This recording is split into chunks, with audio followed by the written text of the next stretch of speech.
every weekend he was, he would, Shenae, can I wash these two things? Then the next You said weekend, you said can I wash, like wash can I clothes? wash clothes? You know what Oh, I'm saying? you won't use your washing machine. Yeah, can I use your washing machine?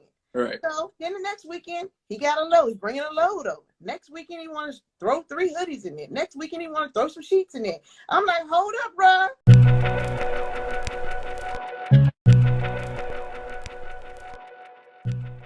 What's happening? What's happening, bro? Yeah, adjust my camera here. You see, I All got right, my can you see hoodies. me okay? Can you see me okay? Yeah, I can see you just fine. Okay, great. Let me see. Make sure I'm in the camera. You see, I got my second Buffalo I see. Sunday's best on. Got your best church outfit on. I got my little light over. I got a little ring light to make my teeth look bright. You know what I'm saying? Like, oh, he got That the is curly white. hilarious. What's up, Oh my Jazz? goodness. So what's up? What's going on? What you want to talk about today, bro? So let me do my intro. So today, welcome to What's Up With You. I'm your host, Chels. What's up, Jazz? Appreciate y'all for joining in. Today I have a guest who is very near and dear to my heart. She's my first best friend, my bigger little sister at Shenae, or at Bradley Shenae. And this should be a really fun and entertaining interview because I think in life you know people interpersonally, you know them really well. Right. But when you sit down in an interview setting, you may find out things about them that you didn't know. Right, exactly. Right? So let's start off with the basics. What's up with you? Well, it's been a pretty busy day. Woke up, went to Walmart, and basically went into the office for the first time in about a year and a half, and so that was pretty interesting. Worked for National Academy of Sciences, meeting planner for them or whatever. Mm-hmm. Was really good experience. One of my coworkers, her son passed away about a year ago, and so got an opportunity to basically talk to her and just basically get an appreciation for life. We talked or whatever, and she was telling me, she would always come into the office and she would have us dying laughing about her and her son or whatever. And it's just weird because, everything that she talked about, that she would complain about, she wished that he was there bothering her and getting on her nerves now. And so that just kind of, this was a really good day. Gave me a different perspective on a couple of things or whatever. And so it's been a really good day, productive day. And I'm just happy to be here. Cool. What you saying you today was your first day back in the office, right? It was. So let me tell y'all something, right? So for like the past, I don't know how long the pandemic been going on, 18 months. My sister has been. He's a hater. I'm not hating. That's not what I'm doing. I just want y'all to know that for the past 18 months, at least 2 or 3 times a week, she comes to me like, I don't know when I'm gonna have to go back to work. I don't know. Oh God, I'll go back in the office. She goes back in the office and it's like, oh, humans. Yeah, people. right. Exactly. I get to talk to them. You know what I'm saying? Yeah, it was cool. Okay, cool. So who is Shenae? Like, who is Shenae? Shenae. Shenae is a very down-to-earth person who thinks of her family before she thinks of anything else. My friends and my close friends, they mean the world to me. And so a lot of the things that I do, I do it for them. I'm all about family. Love my little nieces or whatever. And a great part of my life is spent, hanging out with them. And you guys saw the video that my niece Libby and I did a few days ago. And just in, kind of enjoying, I've actually just really started to enjoy really the adult part of my life. I think that my parents, they basically babied me for a long time. You know what I'm saying? And so shut up, Cello. They did. And so for this last 2 years or whatever has really, it's been a learning experience. I'm starting to really learn how to live independently. And for those of you that don't know, I live in Cello's house, his other house or whatever. And so I'm learning how to, cope and strategize on basically how to just survive. And it was a struggle at first or whatever, especially like, with being lonely and always having my parents and things, and, parents around and stuff like that or whatever. But now I'm getting to the point to where I'm really starting to enjoy living alone. And, I get in my moods where sometimes I don't want to be bothered or whatever. And, but it's really, really cool. It's really, really cool to really start to embrace adulthood, and so that's something that I'm definitely appreciative of. So it's definitely been an experience. Cool. So like one of my personal beliefs is that everyone should live by themselves at least for a year. Definitely. I lived by myself for a little while, before getting married, in between, living with our parents and getting married. And I think you really learn about yourself. You just learn a lot about yourself and who you are as a person in your ways. So I think it's very good to get that year or so by yourself. But that does kind of segue into another part of the conversation I wanted to have with you, which is like relationships. Okay. What is your current relationship status? My current relationship status is that I've been dating. Okay. And it's definitely, so the last year and a half has been really, really strange for me. I came out of a 3-year relationship and to a really, really wonderful guy. I think that, the age difference definitely played a part or whatever. But they were really 9 good years of my life or whatever. And, he was a wonderful man, but I think that the age difference definitely played a big part. I don't think that I was basically mature enough to appreciate everything that he had done for me. You know what I'm saying? Mm-hmm. It was definitely a learning experience or whatever. And it definitely helped me to grow up. And so when I got out and, after being up under him the whole time or whatever, and, he was kind of like he was a protective type figure for me, always there, never had to ask for anything I always wanted, he was always able to give it to me or whatever. And then to go from that to my mom, she got a kidney transplant and they were here initially or whatever. So basically I was kind of like just thrown out there. And so I had to grow up, you know what I'm saying? In the meantime, while growing up, I've dated, and I'm not big on the whole dating thing. I would much rather be in a long-term relationship. It's funny you say that, but I don't know if you can see the comments. Okay. But my homegirl, Melissa, she's a poet. She's from South Carolina. I'm going to have her on the show, too. Okay. Hey, Melissa. She said dating seems to be a trip these days. So what is it about dating that makes it a trip? What is it about it that's bothersome? Well, I wouldn't really say that. Well, okay, so it is bothersome, but I think that, number one, I think that everybody has been hurt. Okay, true. Everybody has been hurt tremendously. It may have been one particular relationship. It could have been more than one relationship, but I think that everybody has been hurt to a certain extent. And so no one is willing to be vulnerable.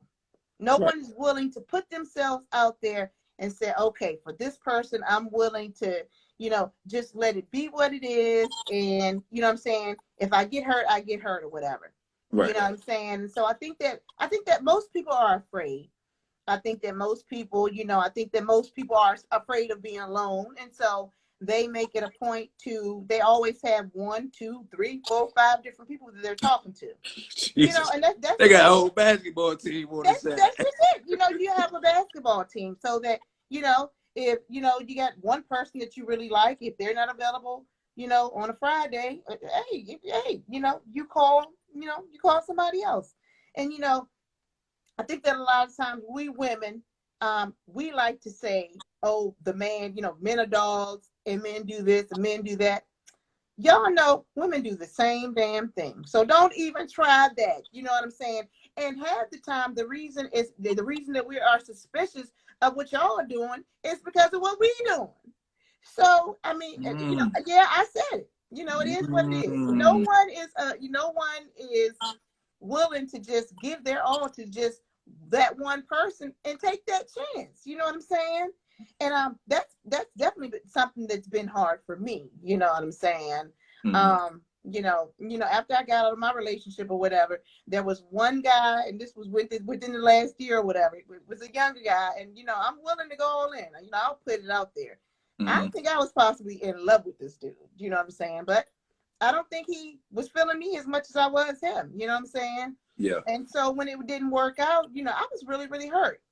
Right. And so, certain things that went down in that relationship or whatever, I find myself taking that into my dating relationships now. You know what I'm saying? Yeah. One example is, it's so funny because a friend and I, we had a discussion the other day or whatever. And, so basically discussion was, well, I noticed that the guy I was dating or whatever, every weekend he was, he would, Shenae, can I watch these two things? Then the next weekend, you say wash, like wash clothes? Wash clothes. You know what I'm saying? You won't use your washing machine. Yeah, you gotta use your washing machine. Right. So then the next weekend, he got a load. He's bringing a load over. Next weekend, he want to throw 3 hoodies in there. Next weekend, he want to throw some sheets in there. I'm like, hold up, bro. Hold up. Nah, Joe. I mean, I'm starting to feel like I'm being used. Yeah, it is what it is.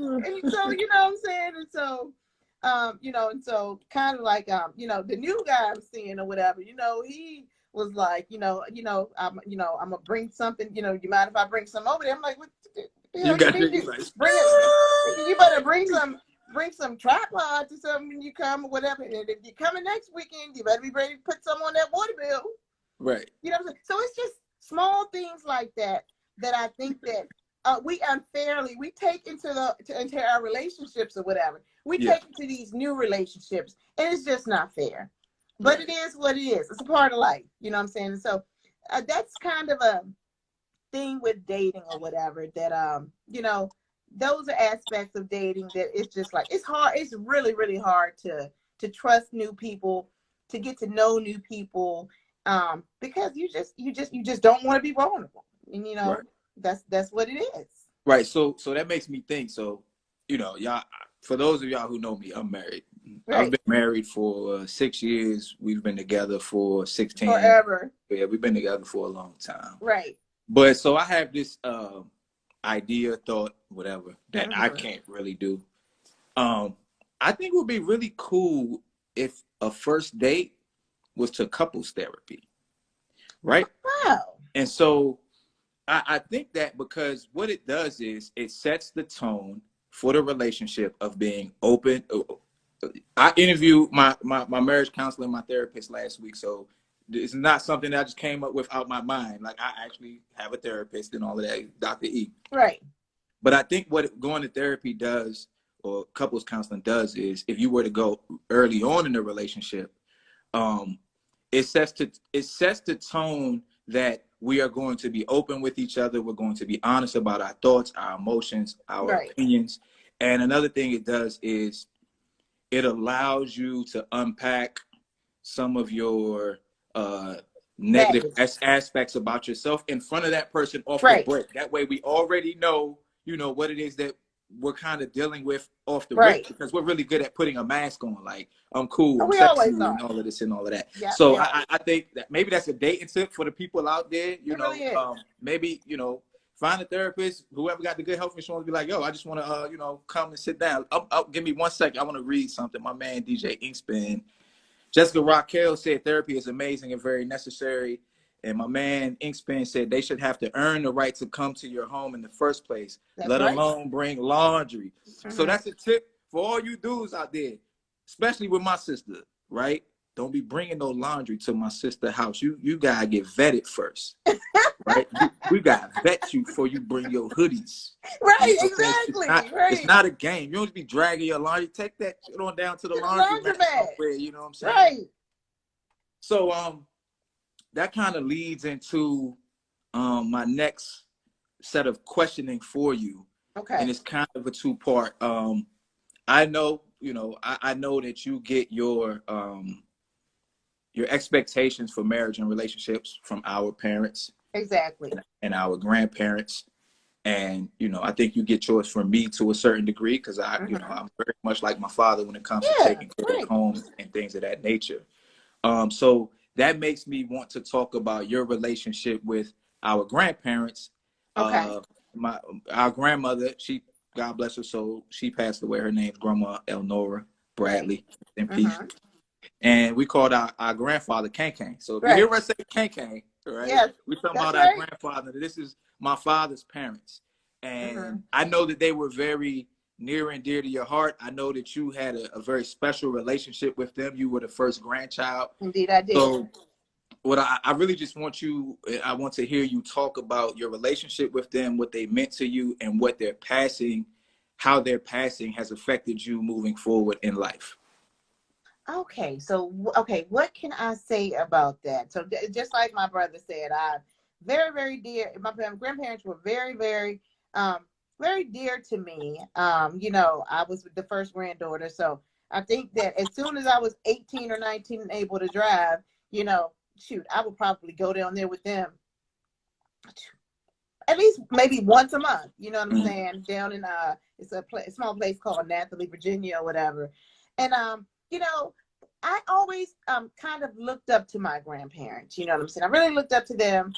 I've always wanted the type of relationship where, you know, I've always wanted a very traditional, basic relationship. And I think it's in due part, it's definitely in part due to, you know, my grandparents. You know, I've always wanted the relationship where, you know, on Saturdays, you know, my husband, he might be out working in the yard or, you know, cutting the grass or something or whatever. And I may be in the kitchen cooking dinner or cooking a meal or something like that. And I look out the window to check on him to make sure he's okay. You know what I'm saying? Come in the house, you know, might go outside and tell him, you know, baby, come on in and get something to eat or whatever. So my views on dating are very, they're very, very traditional.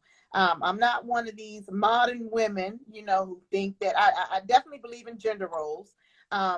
You went Kevin Samuels on me for a minute. Yeah, I definitely believe in gender roles. I believe that the man is the head of household. Okay. I believe that the man is the one to make the final decisions. You know what I'm saying? Of course, with the consultation from his wife.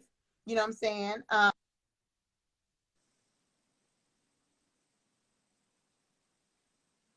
Oh, I lost relationships as the president of the United States in his cabinet. They advise him, and then he goes out there and he makes the final decision. You know what I'm saying? You know, I didn't really. I grew up, you know, going to church on occasions or whatever. But that's just something that I've always believed in. I've always, and I must say this also.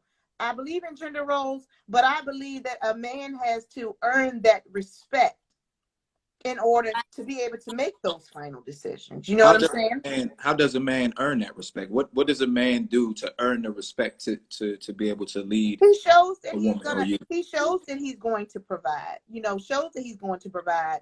And I don't just necessarily mean monetarily, you know, I mean, you know what I'm saying? If something's going on with the kids or whatever, they come home, they talk about it. You know what I'm saying? He disciplines the kids or whatever. Now, you know, my mom, she was not a big disciplinary. My mom would be like, you know, we would laugh at my mom if her hand get to shaking her lip. Yeah, and she'd be like, "You wait, I'm gonna tell Olive." We'd be like, "No, don't tell Daddy." And God, no. I'm a huge believer in gender roles as far as relationships go. I just am. You know what I'm saying? You know, I could be wrong. You know what I'm saying? But I think that, you know, I think that that's what's missing in a lot of today's marriages. You know, I think that everybody wants, and I'm going to put it in these terms, everybody wants to be the chief and no one wants to be the Indian. Okay. You know what I'm saying? And I think that that's what's made a lot of relationships problematic. I think everybody wants to wear the pants, but it's really only one set of pants. Yeah, everybody wants to wear the pants. I mean, I don't look. For y'all, just to let you guys know, I don't want to wear the pants. You know what I'm saying? It's so funny because, you know, it was so funny because, you know, growing up, I grew up, my dad was strict. You know what I'm saying? I never went on my first date until I was 19 years old. I was 19. Seriously. And I thought the whole time, I'm like, okay, well, oh my God, my dad used to get on my nerves, you know what I'm saying? The whole time I found out later on, my mom, she was the one regulating the shit. She was like, Alan. I didn't know that. Yeah, mom was the one. Mom would be like, Alan, well, I don't think she should do that. Or, I don't think she do that. And so my dad, he would play the good cop, bad cop. All right, well, I'm not worried about her getting mad at me. I tell her, I'm not worried about it. And my mom, she would sit back and look sweet and innocent, like she never had anything to say about it. So she was the fake good cop. She was the fake good cop. She was I didn't know that. It's funny. She called me right before this. Well, he FaceTimed me right before. He was like, "What you doing with a suit and tie on?" You know how he talk, right? And I'm like, yeah, I'm interviewing Shenae tonight, and I said, you know what? I'm gonna wear my Sunday's best. He, you know how he get the laugh. He like, I'm gonna pay you back for that bull ride, like, cuz it's your birthday. It's cool. Like, stop trying to see. Like, leave me alone. Stop harassing me, yo. Right. Leave me alone, Joe. Yeah. So that's cool. So you get that from your grandparents.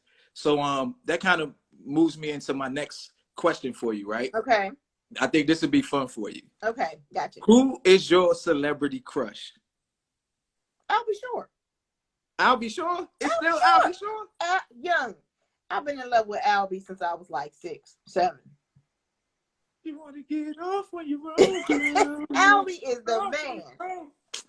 Girl, I have had a crush on Albie forever. Now, Albie, for those of you guys that don't know me, Linda, you probably know this if you're watching. Hey, Keena girl. Linda, if you're watching, my coworkers, they get a kick out of me. I love big men.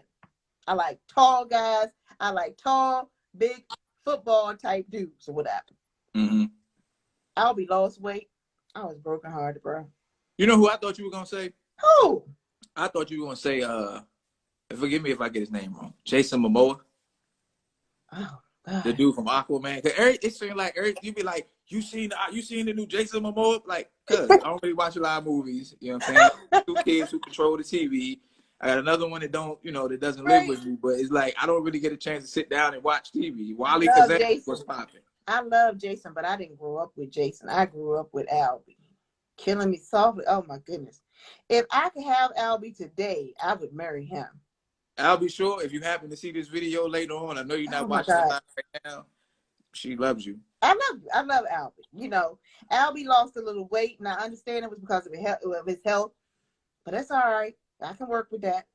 Right. right. You make it work. I can definitely make it work. Albie used to be the pretty boy. Yeah, he was. All the women, but you know what was cool about Albie though? What? You know how when we came up in the 80s and 90s, the women would like the pretty boys, and the dudes would kind of borderline hate on them. Right. Albie was one of them dudes who everybody loved. Everybody loved. He was just a cool dude. He had the sunglasses on. Yeah. You know what I'm saying? Like everybody wanted to be like Albie. Albie was the cool uncle that you see riding by in his nice car with his shades on. He reminded me of Fist. Yeah, he does. Uncle Fist. He was real laid back, real cool, real chill. So, who's your top 5 rappers of all time? Oh my God, I can easily give you that. So, of course, I'm gonna say, of course, like we grew up in the 90s. So definitely Biggie and Pop. But of the more modern rappers, I would say definitely Rick Ross. I love Rick Ross. What is it? Okay, so you got Biggie, Pac, Ross. I want to pause right there. Okay. What is it? I think Biggie and Pac is kind of self-explanatory. Right. So we don't have to really go deep into that.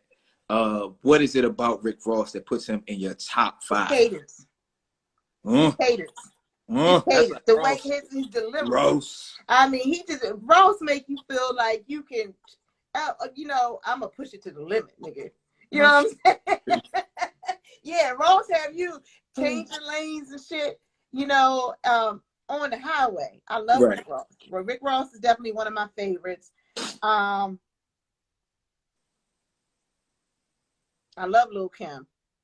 Lil' Kim. So you got Big, Pac, Ross, Lil' Kim. Lil' Kim. Okay, and who's your last? I like Jay, but Jay is commercial. Jay-Z. I want to think of somebody that's not really. I want to think of somebody that's not so commercial. I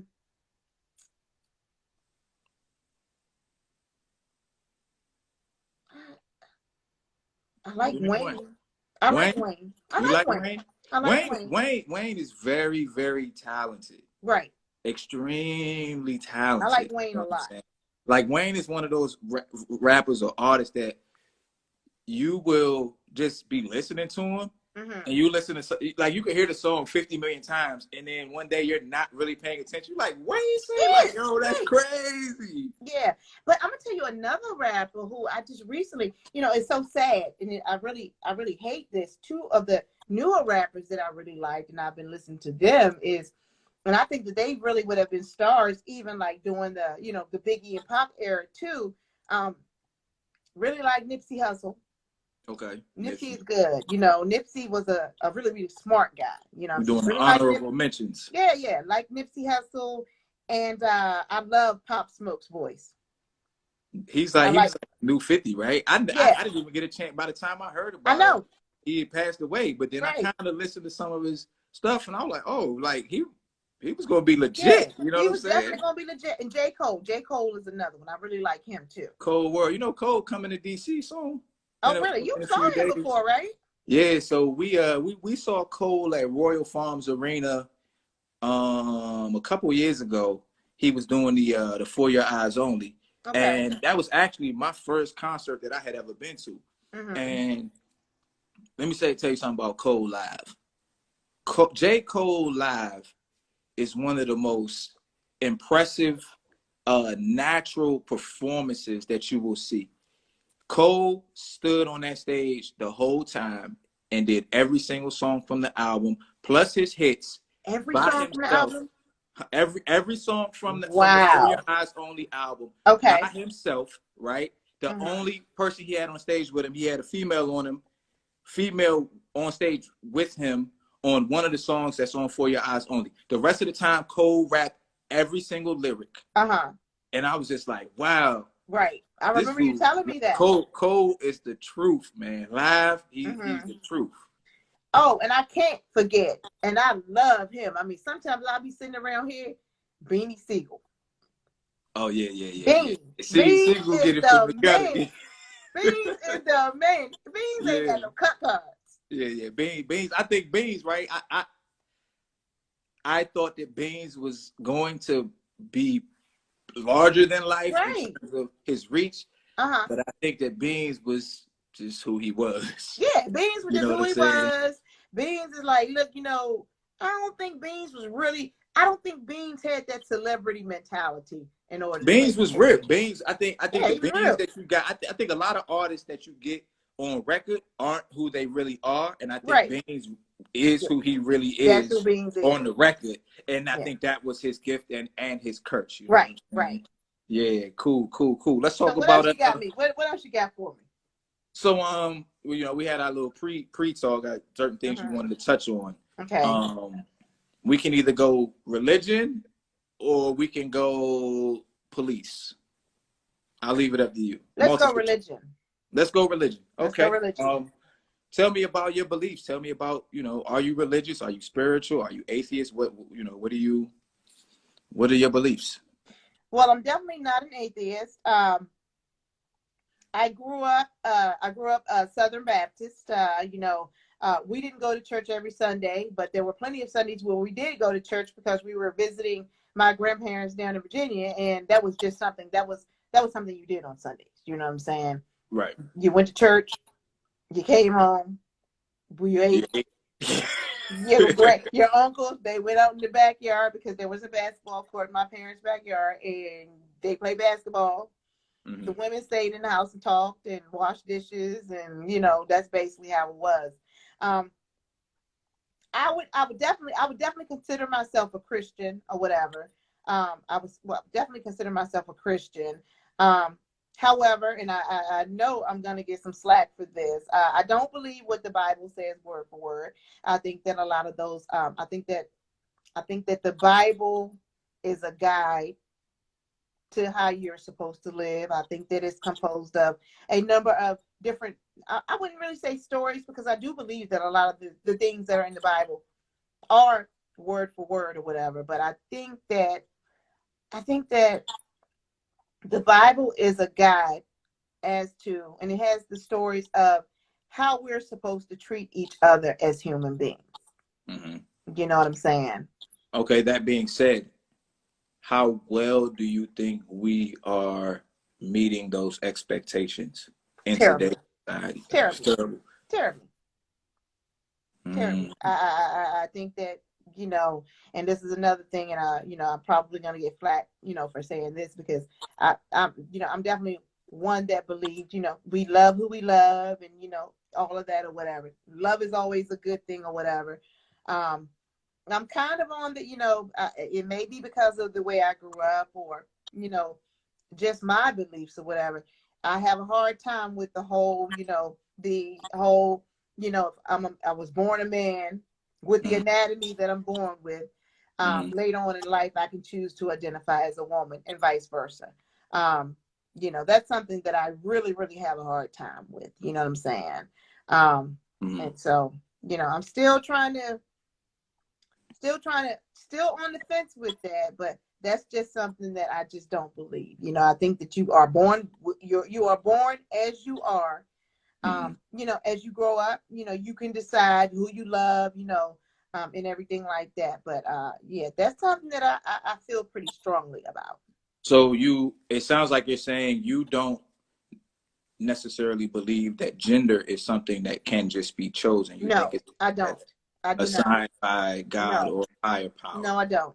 Absolutely not. I think that you are born as you are. Okay. Do you think that a governing body should dictate what you should have to call someone?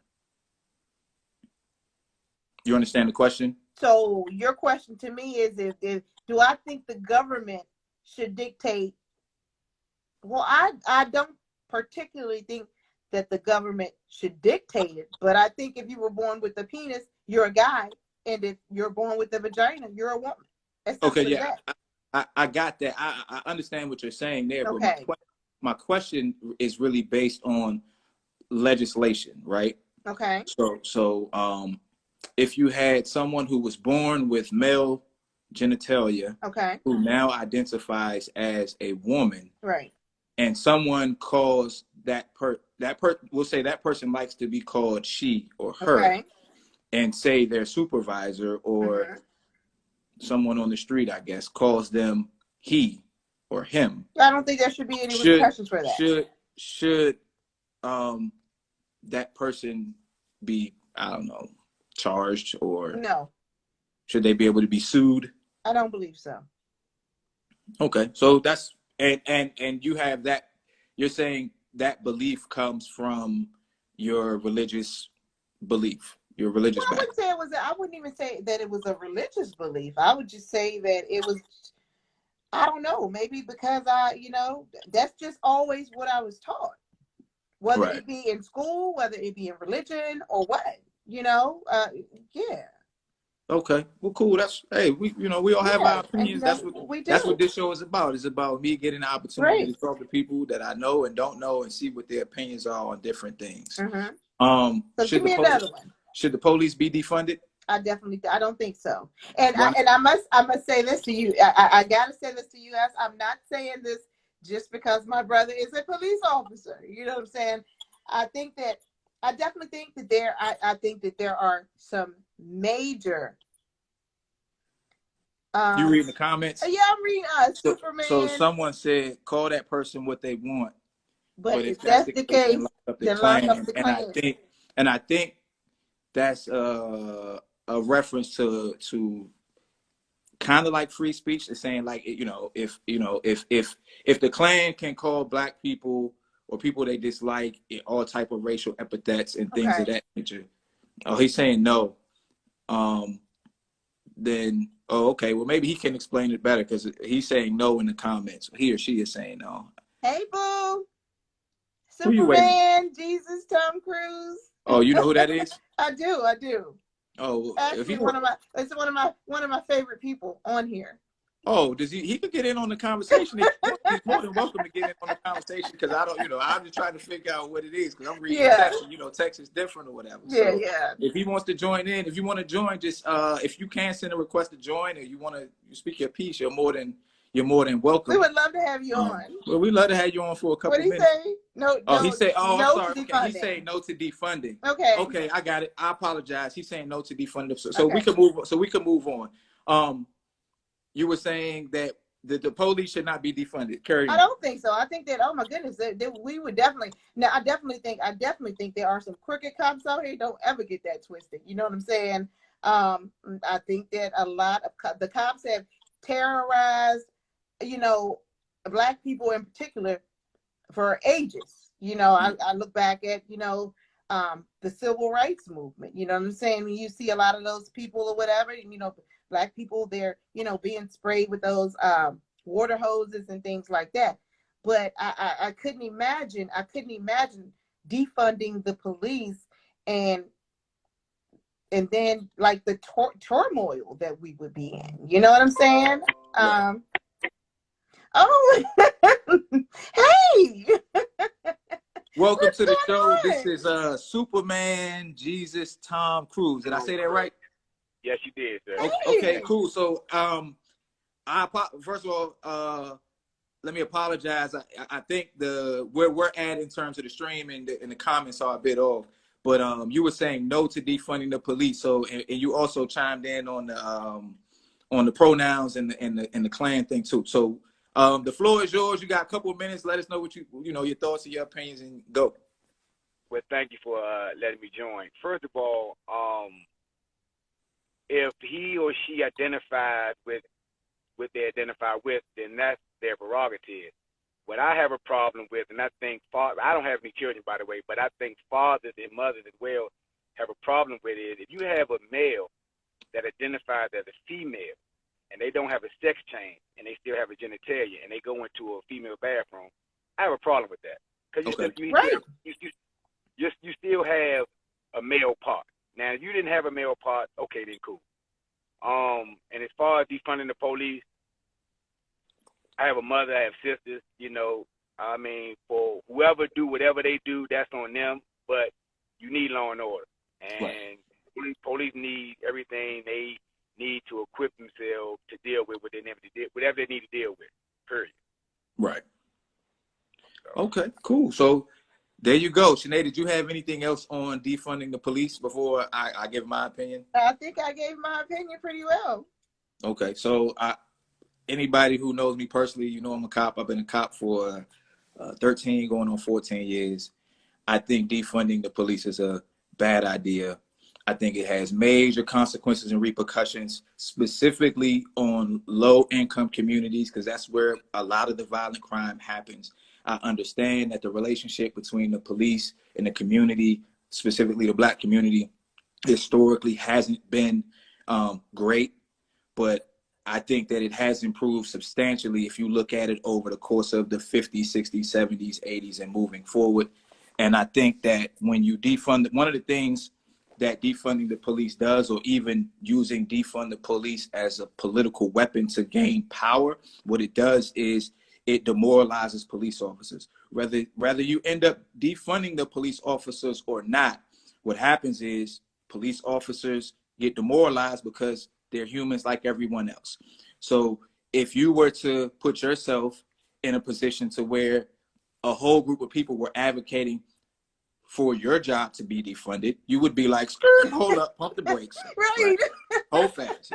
I know that one guy over there did something. I know Tom from the 8th floor did something crazy, and we think he should be persecuted and prosecuted too.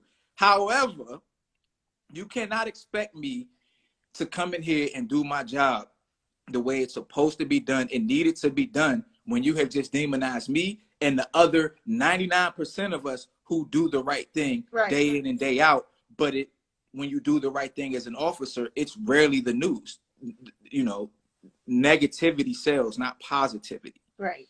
And so I think, I think that also leads into another aspect of the way humans classify things. What we like to do is we like to take the minority and apply the thinking that to the minority to the majority. And I think that's something that we as humans, we have to get away from. We have to be able to pluck out the ones who need to be plucked out and show the appreciation for those who do the things that are supposed to be done. Right. So that's my spiel on defunding the police. I know the show's not about me, but I'm a police officer, so it's a trigger for me. I had to jump in and be like, "Hey, hold fast! Don't I got kids. I protect the old ladies, you know." Well, look, we need y'all, and I appreciate your service. I have to go to work. I'm actually sitting in my car about to go to work, so I have to go to work. But I saw that you guys are live, and I do know her, so I was like, you know what? Let me see what the topic is about, because this is refreshing and new. I didn't know that you host a show. Yeah, so every Friday. I just started 3 weeks ago. No, we actually just, my brother called me and it was like, you know, Shenae, I want to interview you or whatever. So he was like, okay, so let's do it Friday night at 7 o'clock. So I'm like, you want to interview me? Why would you want to interview me? And so you know that I always tell you, I'm like, okay, so my brother and I, we had these conversations or whatever. And so I appreciate you joining. I really do. Yeah, I really enjoy it. I mean, because we need more platforms. You know what I mean? We need more platforms. Because, I mean, if Rush Limbaugh can do it and get 200 or 300 million, I don't see why this brother can't get it. Right. But you know what I mean? But it got to start a spot. Yeah. So, so I mean, when is the days? Like, when are you going? Like, is it every day or? Nah. So typically, it'll be Friday night. Okay. I'll try to work around different people's schedules. So, if appreciate it, my man Red Mountain Resale, y'all check him out. If you want to get on the show, you're more than welcome. My show is basically about interviewing everyday people, and talking to them and learning about them and getting different perspectives. So whatever time, if you want to jump on with me, you can follow me, send me a DM, and we could set it up. And you know, if it has to be a Monday morning or whatever, I'll be half asleep, just got off work, and I, be like, yo, what you think about this? Okay, I appreciate that, man. I will do that. I'm gonna get your information, man, and like I said, I gotta go ahead and make the donuts, but I make sure y'all get y'all. I'm up at Amazon, so I make sure y'all get y'all packages, man. Yeah, I'm about to say, hold on, make sure I get my packages. We appreciate you stepping in. We appreciate you stepping in, brother. Go ahead, do your thing, do your work thing, make that bread, and hit me up, and we'll definitely sit down and we'll do the same thing me and my sister doing right here. Yeah. No question, man. You got it, man. All right. You say, bro. I don't know how to log you off, so you might have to do it. I got you. I got you. All right, appreciate it. Right. God bless, man. God bless. God bless you too. Sure. So, was there anything? Oh, so I did want to ask you. You don't think the police should be defunded? I think we agree on that. I think they did like polls. Most Black people don't think the police should be defunded. So I don't know where this idea came from. I don't either. But I want to ask you, how can the police and the community alike improve the community at large and the relationship between the police and the community? I think that we have to find some type of platform where there is some type of communication between the two. And I'm not big on a whole bunch of movies and stuff, because most of the time, I'm up, I'm going to the kitchen, I'm trying to do this and do that or whatever. But I thought that a movie that did a really, really good example of the dialogue that's needed between the police and the community was American Skin. Okay, I haven't seen that. Yeah, so American Skin did a really, really good job of, it basically, it had the two groups. It had the police there, and it had the families of the victim there, and they were in a situation where they were forced. They were at this police station, and they were forced to talk about the things that bothered them. The cops talked about how, for example, they were scared. The guy was scared, and so that's why he was so quick to act. Right. When he shouldn't have been. And these are just things that we just don't know, because each side doesn't know what the other one is going through or whatever. Right. And so if you get a chance, I would definitely suggest. Hi, baby. Hi, Libby Pooh. Hi. Hey, Squirm. Hey, baby. So before you go, everyone who's watching, this is my middle child, Libby, and she's showing you my 1-year-old. Hey, Shout out to Jiggy Jalen doing her thing. Libby, hey, Libby. Yeah. So you get one question for Auntie, and then we move on. What do you want to ask Auntie? What do you want to ask your aunt? I want to ask. I have no idea, but I love making brownies with her. I like making desserts with her, and we always lick the chocolate. Yeah, we definitely always. So Libby's tip, right, is when you make brownies, you always lick the chocolate. You always have to lick the chocolate. And it's so funny because Libby and I will be upstairs or whatever, and we'll get ready. We'll be making brownies or whatever, and my mom would always be like, "How come you and Libby never eat like the cupcakes and the brownies and stuff that you make?"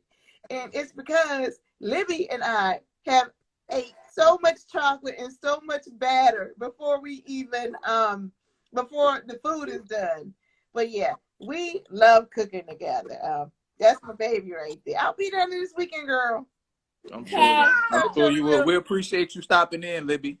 Hey. Hi, Lil. Hey.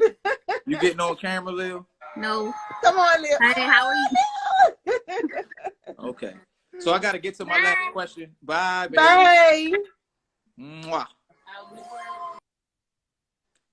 Libby, if you're still watching, Melissa said you and Fan are gorgeous. She said, Libby, you are beautiful. So, and I talked to Jalen earlier today. She called me. She said the school didn't send me my yearbook, so I had to check the email and find out because I paid for the yearbook and all that. Okay. Girls, man, daughters. I got 3 of them. Can you guys believe that? 3 of them. I got this running joke in my house. I'll be like, I'm gonna get me a pet wolf. Just walking around and you. You're welcome, Libby. So the last question is I want you to tell me 5 people that you would like to have a sit-down conversation with. They can be dead or alive. Okay. They can be famous or not famous. And they don't even have to be someone from real life. They could be someone who's a fictional character. Okay. Right? Mm-hmm. So give me your 5 people. We may stop in between to discuss certain ones. Jesus Christ. Jesus Christ, okay. Gandhi. Mahatma Gandhi, okay. Gandhi. Surprisingly enough, and it's crazy because you guys aren't going to believe this, but I love Bill Clinton, I love Obama, but I didn't really start to like him until after he was the president. I would love to sit down and have a conversation with George W. Bush. Baby Bush. I really would, yeah, the little Bush. I would love to have a convection with George. Okay. Right? Let's pause there. So let's recap. We got Jesus, we got Gandhi. George W. Bush. We got George W. I think he was. No, just George H.W. was the dad. George W. We'll call, for the purposes of this conversation, we'll call him Baby Bush. Baby Bush. What is it about Baby Bush that makes you want to talk to him? I don't think that Baby Bush portrayed to the world what everyone wanted him to portray to the world. Okay. So you don't think that the him that we got was the real him? Was the real him. Okay. Melissa is asking, I need to know the why. There may be a delay, but I'm asking her why now. And right. Basically what she's saying I don't get that. I just don't get. I think that a lot of the advisors and things, I think that to me, he was heavily influenced by the world. And I would love to sit down and have a conversation with him about what he really personally thinks and what his beliefs really are. Well, you know, during his presidency and up until this day, there are people who say that Dick Cheney was actually the one pulling the strings. Yes. I haven't dug into, you know me, I'm into politics now. I wasn't into it then. Right. So I don't really know, what the particulars were back then. Okay. But okay, cool. Baby Bush. So Jesus Gandhi, Baby Bush, because you would like to know the real him. Who's number 4? My dad. Dad? My dad. You talk to Daddy all the time. I know, but I've never really actually sat down and actually thought, actually, because, my dad is one of those people where he's just like, he just really doesn't go into depth about his beliefs. You know what I'm saying? Right. Yeah, so my dad would definitely be one of them.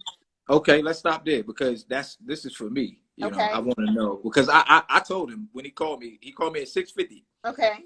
And I was talking to Mon too, and I said, I'm interviewing both of y'all. I said, it probably won't be on Instagram Live. I'll probably have my cameras and stuff set up. Right. But if you could just give me 1 or 2 questions that you want to ask him or talk to him about that you haven't, because y'all tight, you know what I'm saying? Yeah, we are. So we pretty much can ask whatever we want, right? And get a response. What is it that you would want to ask him?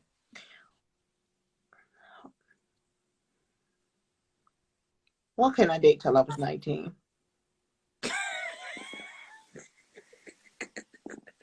Well, you can do one thing. You can do one thing for me. Make sure I'm there when it happens. I have my phone try to get the camera because I want to see. I'm dying to see what he would say about that. Okay, who's your last person? Thing? So it would be. I would say, one thing, and this is so the other person would probably be my mom. My mom is a lot less vocal than my dad, and she's one of those people that doesn't always share what it exactly is that she's thinking. I'm more, and I don't know whether those of you that know me and my brother, I think that as far as personality goes, I'm Alan Bradley's daughter. I'm a carbon copy of my dad. You know what I'm saying? And he probably knows me better than anybody else because he knows how his mind thinks or whatever. And you are like mom, when my close friends or whatever, people I get to meet or whatever, I always tell them that, my mom, my brother is my mom. My brother has my mom's personality. They take a little bit longer to warm up to, you know what I'm saying? They kind of got to get to know you and fill you out in order to start trusting you or whatever. My dad and I are more like, okay, we'll give you the benefit of the doubt. We'll trust you from the beginning or whatever. But if you screw with us or whatever, that's it. It's done. Yeah. So y'all cool. Y'all cool with people from the jump. Me and Mom be like, no. Yeah. Right. We'll see how this thing plays. And so it's so funny because Libby is more, Libby is also more, hey, how you doing or whatever. And then Sweet Pea is more like you. Sweet Pea has to warm up to you. And then Finn has to warm up to you. You know what I'm saying? Oh, Finn will be warm to you and still be like, don't touch me. Right. Yeah. Finn gonna be like, he'll be like, hi. Yeah, I saw you yesterday, but I don't know if I'm messing with you today or like that or not. Yeah. Right. Okay, so let's recap. You got Gandhi, Jesus, Baby Bush, on Dada. Mm-hmm. Okay, we got about 5 minutes left. I had something that I wanted to ask you in terms of childhood. What's your favorite memory of our siblingship in terms of when we were really young? Okay, what is my favorite memory? Well, one of them, something, a memory that you have that's near and dear to you. You don't have to rank it. Yeah, okay, so we have a couple of memories or whatever. Come on, I stole the light skinned biscuit. Oh my God! Please tell that story. Go ahead and tell that story, Cello.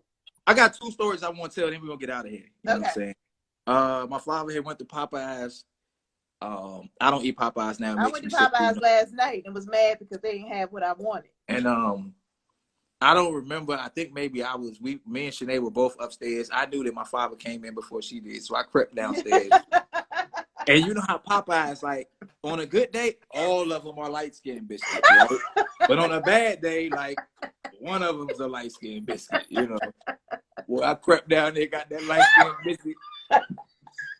And she, when I tell you, bro, she was mad. She was mad that I got the light skinned biscuit.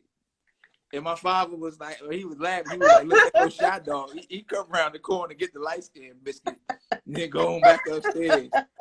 And Shenae, I mean, we wasn't young though. We were grown. Right. We was grown, but you know, real grown, like 20 something. Yeah, we were older. Before we go, it's another story that I wanted to tell since I got you on. I'll try to make it quick too. Okay. I want to give you an option to ask me a question if you want to. Okay. My religious belief, I believe in a God. I believe all of us are aspects of that greater being. Mm-hmm. And I want to tell a story about a time that how 8 years, an incident that occurred 8 years prior led mm-hmm. to me essentially saving my sister's life. Mm-hmm. Okay, so maybe about, I don't remember how long ago it was, maybe 8-9 years ago, my job gave us these radiological pagers. Mm-hmm. And the light skin biscuit, yeah. Gave us these radiological pagers. I ended up putting the pager in the trunk of my car at the time. It was a Honda. Life goes on. I'm doing, we're living life. And just within the past, what was that, about a year ago? About a year ago, right. It had to be what, so June, in the trunk of my Honda. June of 2020. June of 2020. I had given my mother-in-law the Honda. She's been using it for a couple, 2-3 years or something like that. And my job's like, hey, we need that pager. We got to calibrate it. Mm-hmm. So me and Libby, we went to my mother-in-law's job to get the pager out the trunk. We got the pager out the trunk. We were on the way back home. On the way back home, Libby says, I really got to use the bathroom. So I'm like, well, Auntie Shenae is closer than our house. So let's go to, you remember them pages, yeah. So Libby's like, I gotta pee, I gotta pee. I said, okay, well, we'll stop by Auntie's house. But that wasn't the plan to go by Auntie's house. So we get to Auntie's house and we get to my sister's house, and I have a key. It's my old house, but the door was unlocked, which obviously is suspicious. I'm a cop.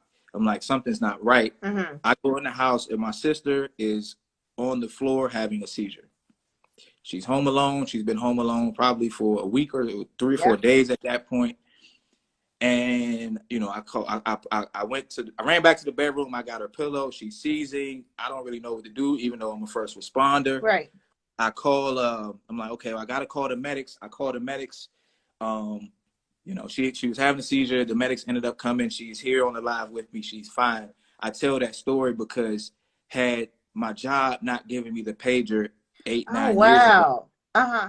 It shows you how the very fact that my job gave me that pager is what led to a chain of events that led to me finding my sister home alone having a seizure.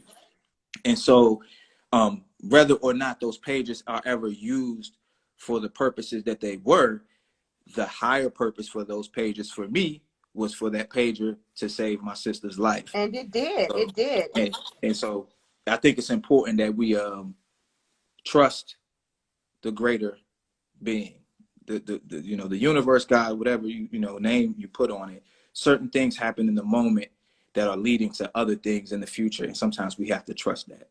So that's my spiel on that. Do you have any questions for me?